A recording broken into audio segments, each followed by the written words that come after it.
I had a chance to study abroad, and I did a really odd study abroad for an architect. I joined a program of mostly anthropologists and political scientists and sociologists, and we were studying megacities.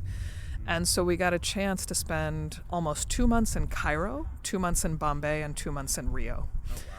And we each had to do projects on something that tied together development in all three cities. And so I ended up doing work, and I think this credit to my grandmothers who, spoke a dozen languages between them and would confidently communicate with anyone.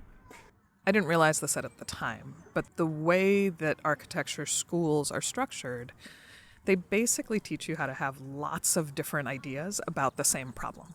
And so it forces you to question your own thinking. You don't land on one right solution. You have to be able to generate options. And I think I underestimated how important that was until in my 4th year of architecture school, I had a chance to study abroad. And I got to spend time in a program of all folks who were not architects and to see the different ways that people were trained to think, but also to be in a context. We were studying megacities. And so I spent almost 2 months in Cairo, 2 months in Mumbai, and 2 months in Rio.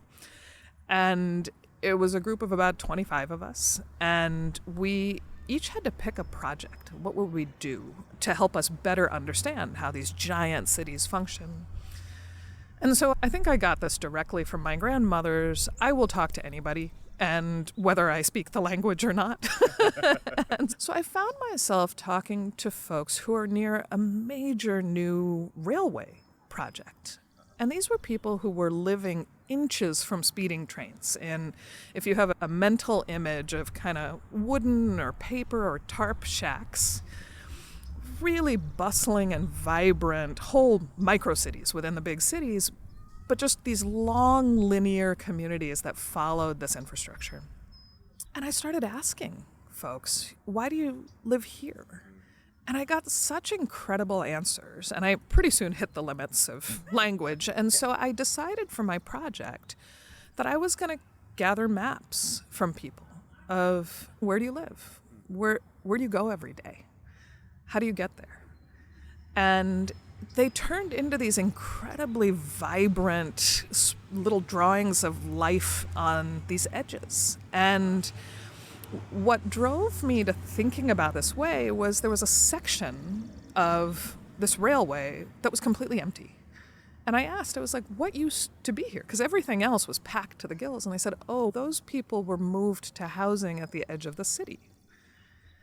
And it was an infrastructure program that planners, often as the center city, were looking to expand the railway. Needed to think about how to handle all these folks who were living right on the edges of the railway lines in ways that were unsafe. And so they developed a program to provide new housing, and they thought it was going to be the greatest thing. And the next day, everybody had moved back. Right.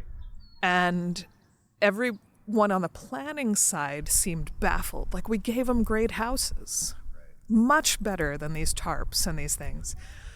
But everybody underestimated the networks that our lives function in of, now you moved my kid away from a school. You took away my access to this market. I used to be able to get right on this train. There were all these incredibly thoughtful answers about how to think about infrastructure inside these maps. It was an incredible way to get a window onto the world that my grandmothers had grown up in all these different varieties. Yeah. But also to think about how do you plan to make it better without tearing apart what's good in it.